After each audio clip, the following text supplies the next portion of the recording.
I got my truck back. Really? Yeah. Speaking of great neighborhoods, I live in Whittier. My truck was stolen like a month and a half ago, the end of September. I didn't know that. You didn't know that? No. Have you told this on a podcast before? I did a whole show called My Truck Was Stolen, and it was all over my Instagram. Well, I knew the truck was stolen. But I haven't done a podcast about it being returned. Yeah, that's what I'm saying. I've been keeping it a okay, secret. good. I've been waiting. Surprise everyone. I've been waiting to pop your cherry, and I wanted you to be here. But, okay. So you want to talk about similar... I mean, I'm just going to be shitting on California a lot in this episode because this is literally what's my life right now. So my truck got stolen like a month and a half ago, end of September. Okay. I put liability insurance because I was barely driving it, and it's a 2002 old-ass truck. Mm-hmm. Of course, I pay like 6 years of full insurance to then on the 7th year put it on liability for it to get stolen. So I pay the maximum amount of insurance to get the no benefits. But I had already kind of moved on. Like, all right, I don't have a truck anymore. It's gone. I moved on. Yeah. And then I get a sweep. What do they call that? Sweep truck. A street sweeper ticket. Oh, okay. I get a street sweeper ticket, and I look at the license plate. I'm like, I'm pretty sure that's my truck. And it's for. Oh. Yes, and it's for Monterey Park. So I look online, and there's another one already in the system. Like, so there's two in the system now. So I look at the address. And this was at... Wait, so nowhere did law enforcement figure out, hey, this license plate that we're going to give a ticket to? Nope. And it gets even better. Just wait. Yeah, no. When they're just... And I have like 1,000 tickets on it now that I have to try to clear. And no red flags in their system of like, hey, this truck that's there every fucking week that looks like trash... yeah, that's a stolen vehicle. No red flags. Yeah. Okay. So I get it. And it was last Tuesday actually, or 2 Tuesdays ago. Cause I remember I had a really long day and then I did a podcast that day too, which ran a little late. So it was like 8:30 and it was like 9:00 at night. And I was like, you know what? I'm so behind on mail. I need to go get my mail at 9:00 at night. And I see this thing and you kind of realize you're like, oh my gosh, in my head, I'm like, this is where the guy has my truck, and, like, this is his house. You know, like, I'm like, he's parking it. I was like, maybe it's in his garage or whatever, but, like, this is his house. So I'm like, fired up. I'm like, well, I have plans right after work tomorrow, so I can't go after work. I'm like, fuck this, even though it's 9:30 at night now. I'm going to go, like, drive the 30-minute drive to Monterey Park to go find my truck. And now it crosses your head of, like, I know it's a sketchy neighborhood, and it's for somebody that stole my truck. Do I bring something? Like, do I bring a gun? Do I bring a knife? But then now I'm like Kyle Rittenhouse, and I'm like, dude, if something does happen, like, why'd you bring a gun? Not a good look. Right. So I was like, but then if you bring nothing and something happens, it's a really... And I wasn't going to just call the cops and be like, can you just go drive by this? I don't know. I wanted to go do it myself. I was kind of tired of waiting on the cops. Okay. So I drive over there, and I'm, like, smiling because I'm like, I'm going to fucking get this motherfucker. Like, I'm so, like I literally, the reel that kept playing in my head was, like, the cop putting the guy in the car with the cuffs and everything, the dirt bag, and they're like, you know, you could do like, do you want to press charges? And I just kept saying over and over again in my head, like, do the maximum time, like, let this motherfucker rot in jail. And I remember thinking that, like, I was like, I can't wait to just fuck this guy in the ass by the law. Like, I cannot wait for this. Okay. So that's what I was going into it. I was like, I'm going to get my truck back. Justice will be served. Justice will be served. And it's just, I'm going to drive off into the sunset. Okay. So I'm like getting into the neighborhood, and it's not a good neighborhood. Okay. And I'm thinking, like, maybe I don't want the truck that bad. It's a neighborhood that there's no way to make this not sound weird, but I would say heavy Hispanic. Okay. That's the vibe I'm getting. And I'm thinking, like, I'm going to drive by, and there's just going to be, like, 10 dudes standing on the front yard. Like, who the fuck is that guy? Like, what's... And I'm like, oh, and, like, take off. You know, like, that's also the... And I don't have anything to protect myself. You know what I mean? So that's also going through my mind of, like, trying to look nonchalant as I drive by to see if this thing is there. Okay, so it's, like, at least 9:30 at night. I drive by there. Oh, it's late then. It's not. Yeah, and I've been up since 4 a.m. Like I already, it was a Tuesday, so I already woke up at 4:30. I don't want to oversell it. 4:30, went and did 8 hours of work, came home and like had a totally like my place looked like trash. I like cleaned my whole place because I had a podcast at 6 and then did the podcast and then you hang out for like 30 minutes after. Got it. So it was like 8:30 by the time the guests left, and then checked my mail at 9, and now I drove down there and it was like, when I checked the mail, I like had to look through my files, like confirm like, yeah, that's my truck license plate. I was like, really? And then looking online, like there's the address. So at least 9:30, drive down there. And my truck's parked on the street right there. Okay. And I'm so, when you see it, you're like, that's my truck, but I want to like really confirm. So I do it. I go way down the street before I flip a Yui because they're probably watching me, like I'm kind of. Who's this white boy? Who's this white boy in his 2012 Ford Fusion? Like eyeballing this whole truck. So I drive back, look at the, I'm like, I know my fucking truck. Like they didn't take the stickers off of the back window, the Standing Still podcast sticker, and I know for a fact that 0 other people have that shit on their car. So like, yeah. At least they're doing free advertising. Yeah, dude. I was like, they're not trying to disguise it all. Like still the sticker on the back, license plates on there. I was like, that's my fucking truck. Like, ever dude. since my truck got stolen, I have so many more listeners. Dude, they parked it. And they're just listening to you talk about them. I know. I thought Stealing your about that because it says Steve Hoffa's Standing Still podcast, and so they're probably listening to me like my truck got fucking stolen and all this shit, dude. You got to make sure this episode comes out like 2 or 3 weeks later, dude. I'm so trust me. I thought about that. Like they're just like listen to this fag fucking talk about how we stole his truck. Isn't that such a weird dynamic? But okay. And now you're on YouTube, so they can watch you. They can watch me look sad. They can. Yeah. Now they know what you look like too. They do know what I look like. So they know everything about you. Pretty much. Yeah. They have your license, your address, your name, what you look like. They know that I have bad knees and a bad wrist. So if we ever get in a tussle, my knees are just going to get kicked backwards immediately. I already know that. But, okay. So I pull down the street. I'm like 4 houses down. Like turn off all the lights. I'm like sitting there like a creeper. Like if there's any good neighbors, they're like, who the fuck is this guy? Like this dweeb, this dork that just pulled into our neighborhood and is just sitting in his car. And like I think Mark Zuckerberg's in our neighborhood right now. But so I call 911. I'm like, hey, my truck was really? You called 911? Yeah. Why would I not? I call the police station at 10 o'clock at night. You think there's a secretary sitting there? Yeah, I think so. At 9:30 or 10 o'clock at night? Non-emergency is like 24/7.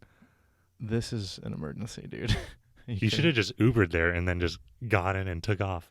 You think I'm going to tell the Uber guy, like, as I'm getting shot at, like, let me in, let's fucking get out of here? No, dude, I wanted, like, I already was bringing no way to protect myself. I wanted, like, my own getaway. Okay. But I did think about that, like, if it's good, and how am I going to get my truck home? But I was like, whatever. Did you think about when you drove by the first time? They're like, hey, that guy has the same sticker on his window.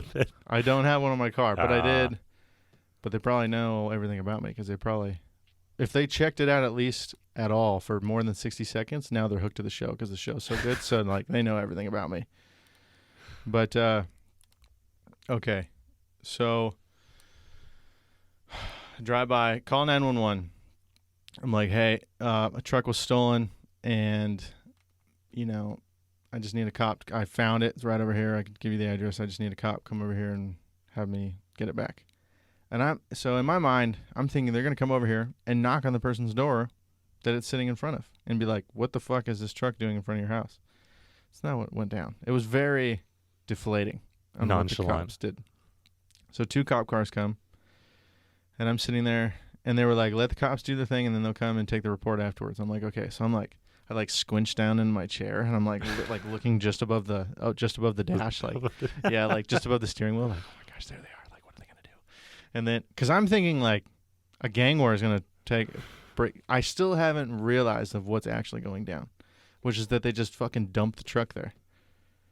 It's not like the guy's like driving my truck around and it's just parked in front of his house. Yeah. They just dumped the truck there. Okay. Got it. So they open up my truck and they're like looking at it, the cops. They don't go to anybody's house. And I'm like sitting there waiting for them to come up to me. They don't take fingerprints. They don't do shit. They just kind of look at it. They have me drive up like the 30 feet. So I'm parked right behind them because the guy's like, it's not a good neighborhood. I'm like, all right. Mm-hmm. And this older couple, pretty old, like close to 70, I'd say, come out of their house that the truck is parked in front of. And they were like, oh, it's been sitting there for a couple months, like, which is about a month and a half. They're like, is it your truck? And I'm like, what the fuck? Like, how come you didn't call the cops? Like, your truck is just sitting in front of your house. And I was like, you didn't listen to the podcast? Like, you should have known that my truck's been stolen. But like, okay. So also we're laughing because my seat keeps getting lower.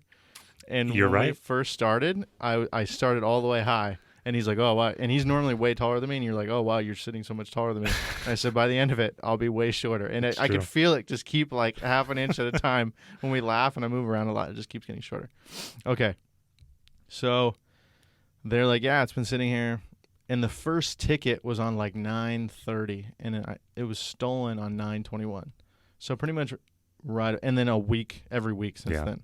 So pretty much right away. They dumped it there. They probably stole it. It's the perfect, the old perfect couple. crime. Right, yeah, this old Asian couple. So they cut out the catalytic converter. Oof. They broke in through the door, so I got to like replace the door and the place all that shit on the driver's door, which is now the third time I will have to do this because it's been broken into for 3 times now. It's the only time the whole truck's been stolen, but it's been broken into 3 times now. They took the steering wheel, the ignition assembly all apart. So, like, all that plastic's ripped off so you could just start it with a screwdriver. Mm. Okay. So I got to do all that. They stole the battery. They stole the touchscreen whole radio deal that I had installed. I can't remember if I said it already, but the catalytic converter they cut out. Mm-hmm. They dented the door a little bit on one side. How dare they? And I'm thinking to myself, first of all, I go, okay, so the truck's inoperable now. It doesn't start, like, there's no batteries, blah, blah, blah. Right. And I'm going, so that means they probably did it right here. Because once you take all this shit out, you can't drive it. Unless they towed it and just left it here. But the way it was parked, like, pretty good. It wasn't just, like, all crooked. So I'm like, who the fuck did not... First of all, they had this older couple, like, this truck's been sitting here for almost 2 months. And you didn't call it in. And then also, you didn't see the guys cutting out the exhaust and taking the battery and just fucking ripping up the interior of this truck and not think like, oh, that's probably just him working on his shit in front of our house. Like, nobody calls on this stuff. And they were like, yeah, there's a drug house like a couple houses up. And the cops were like, yeah, it's been a problem house for us. And she was like, yeah, we see people like leave stuff behind the tires of the truck and then people come pick it up. I'm like, dude, nobody called on it until I got the street sweeping ticket. And they're $60 a pop. And like I said, I got one a week. So I need to call. I still haven't done it. I need to call and tell them, like, dude, you need to clear that shit because I'm not paying like $1,000 or whatever it's going to be. They're going to give you a harder time with the tickets probably than they did with the truck itself. I will give them the report number and the dates, and they'll be like, I can't help you. It was parked there. I'm like, okay, thanks. I'm so glad that, you guys serve our city by street sweeping, which don't do anything, really. I mean, we should just do that. Like, all right, everybody take a leave on pay for a month from street sweeping and see if anybody notices a difference in LA. I guarantee you nobody will. Yeah. You think so? Now I will. Okay, this guy has clearly got a family member in the street sweeping business. But okay, so now the cops are like, all right, here, sign here, just that you're releasing it back to you. And I'm like, so that's it? Just like, here's your fucked up truck and we're not going to do anything about it? Because you just feel so violated. You're like, where's the justice, man? Like, you're so bummed. And he's like, so, okay, the report will come back. It'll probably be on the investigator's side. It'll probably be on his desk in about a week. He'll start coming out, see if anybody has cameras, start knocking on doors. And I'm like, sure. Yeah, I'm sure. Yeah, the guy's going to come out for that. Okay, so now I have to wait like an hour for the tow truck to show up. Right? Yeah. And I have like the bare minimum AAA. So it's like 7 miles. And then anything over that I got to pay. Like $15. Or she's like $10. Anything over that's $10 a mile. I'm like, okay. And originally she's like, it's 14 miles. So I'm like, all right, that's $70. After, 7 for free and then 7 after. Just like a street sweeping ticket. Right. No big deal. Dude. Okay. And it's not that much money, but I hate those moments where you're just like, all right, I guess I'm paying for this. Because you're just like, there's no other. Right, I'm not going to leave it here another day. You know what I mean? And, okay. So then the tow truck, originally they're like, all right, shows he's going to be here in 25 minutes. And then some dude, like the dispatcher from the tow truck company, calls me. He's like, it's going to be like another 35 minutes. I'm like, all right, cool. And then the guy finally shows up after like an hour. And he's like, yeah, it's $15 per mile. I was like, what happened to 10? And they're like, let me call. Inflation. Yeah, dude. Like, so the guy calls his boss, and the guy's like, you could tell. He's like, yeah, what was the price per mile on that F-250? He's like, 15. So, it wasn't like for F-250s, it's 15. It wasn't like it was just like 15. Like, he had it on speaker, and I'm like, didn't like that. You know what I mean? I'm like, I'm just quiet because I just don't like the whole situation, and I'm not going to be a dick to the tow truck driver. But I'm like, all right, like, this is the wrong battle to fucking battle right now. It's like, it's not this guy's fault. Okay. So now I have to pay $15 per mile. And I was already gearing up for 10. And it's not that much money, but at the same time, you're just like, I'm already getting fucked in the ass. Sting. Yeah. This is the guy. Whoever stole my truck is fucking me in the ass, and then this is him just spitting on my back. Like, it's the last little bit. You're just like, was that necessary, dude? Was that absolutely necessary for you to do that? Okay. They take forever to load up my truck because you can't drive it. Luckily, you can still get it into neutral. Yeah. But there's a car parked right in front of it. And it's like 11 o'clock at night, so we're not going to, like, who the fuck's his car? So the dude has to do this shit where he has to, like, shimmy it out and pull it sideways. It takes, like, 45 minutes minimum just to load up my truck. And I have to go to work and wake up at 4:30 a.m. the next day, too.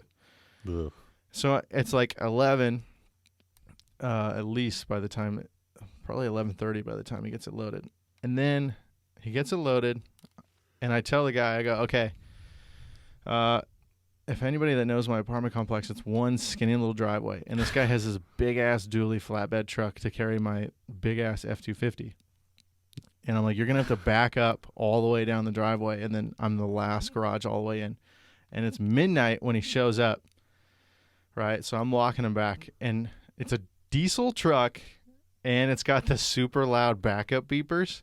So I'm waking up every single person on both sides because there's like 2 rows of houses on each side of this like long, skinny apartment complex. Everybody's awake. So I'm that guy that's like, I'm going to back up the loudest fucking truck at midnight. So everybody's awake. Nobody came out, which is surprising to me. Like, how are you not going to come out? I guarantee people were looking through the windows, but nobody came out. And so I'm just waking. It's like in my worst moment, I'm getting the biggest spotlight on me. You know what I mean? Like, that's the feeling.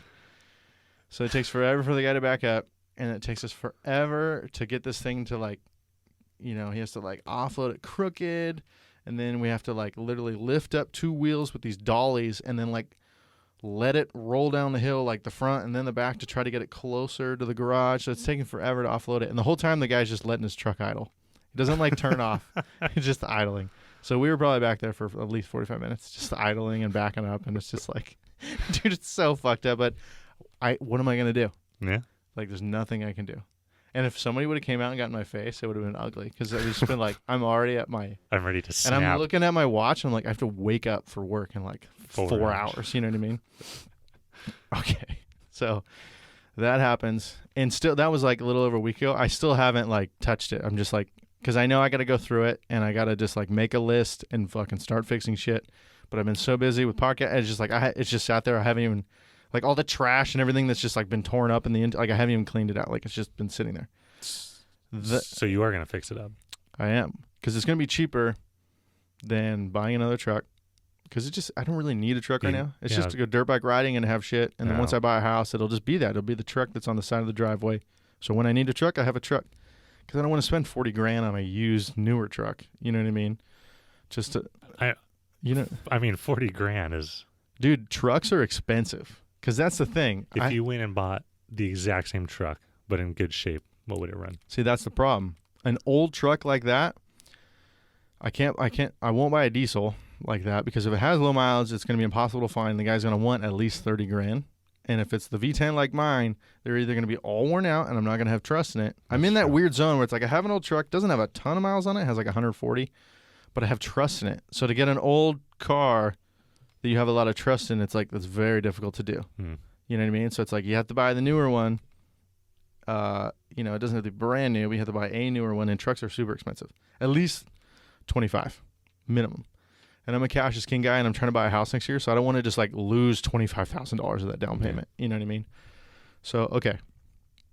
The first morning, I go to work, and I just tell the few guys that I'm working with. It's a really kind of slow-paced job that I'm on right now because it's almost done, just like punch list items. I tell them, I'm like, I'm going to be a bit of a zombie today because I got like 2 hours of sleep and I just had to deal with a bunch of stuff yesterday.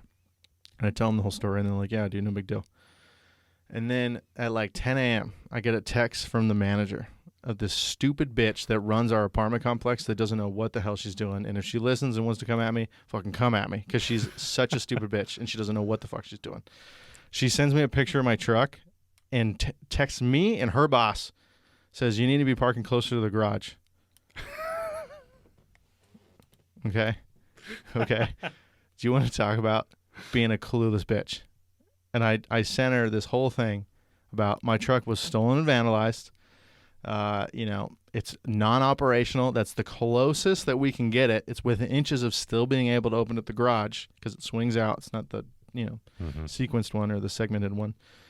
And I need to get into the garage to be able to fix up the truck and be able to make it optional. Obviously, I sent it in better wording, but that's paraphrasing it. And then I said something basically like, I appreciate your concern and warm-hearted operations. Something like that. And I'm not kidding. I literally sent something like that, basically telling her to fuck off. And I checked my little camera that I bought that overlooks the garage because we've been having all kinds of theft problems. And I saw her in her borrowed truck in a Toyota Tundra struggling to turn around because she doesn't know how to drive a truck. So when you get to see somebody like that, that person doesn't drive a truck because they just like don't know how to park and shit. And I saw her doing that, and she tried like twice, and she got out as a woman does and all pissed and like took a picture of my truck. So I'm like, okay, so you don't know how to fucking drive a truck, and now you're gonna like bitch at me for parking, even though like who's the real victim here? Like my shit was, and how did you not know this? Because I was making all the noise last night with the fucking tow truck. Oh, like she lives here. Oh, she lives here. Yeah. Oh, she's not like the landlord. She's just the chick that lives here and is like our little. She's boots on the ground. Yes, but she doesn't know how to fucking do anything. So, anyways, but for her to text me the first morning that it's there, hey, you need to be parking closer to your garage. And when it's like, all right, technically, if it was within the lines, I need to be 2 feet over. But then I can't open up the garage. And this was like the closest we can get it. So, fuck her. And I was just so like, I don't know. And I still have to deal with it. And I went to my insurance and confirmed. I'm like, hey, I know you couldn't cover me for the whole truck, but we found the truck. You can't cover for any fixes, right? And they're like, nope, you only had a liability. I'm like, that's fucking cool, dude. That's tight. I just wanted to confirm that. So now I have full coverage on it again and blah, blah, blah. But it's just like. You should report it stolen again. I could. Well, I can't right now because it's not operable. And to be honest with you, the driver's door doesn't lock. So if you want, you can just get into my truck right now. But you can't start it because there's no battery and there's not all the other shit. We'll just put the starter back together, put a battery in it, and then I don't know if you have someone steal it. There's no cats either, so it'd be loud as fuck when you start it. It's a V10 6.8 liter, so if you start it, it's going to be super loud. I'm sure your neighbors are used to it. I'm going to wait till the manager comes home. I'm going to text everybody and say, hey, I will pay for everybody to go to a hotel this night. I just want to wake up one person tonight when I start my truck to move it, and that's going to be the manager because fuck her. It's gotten to that point. I'm not that kind of guy that plays those games, but it's gotten to that point. I can tell. Yeah. If you enjoyed this content, be sure to check out the Standing Still podcast, both here on YouTube and wherever else you listen to podcasts.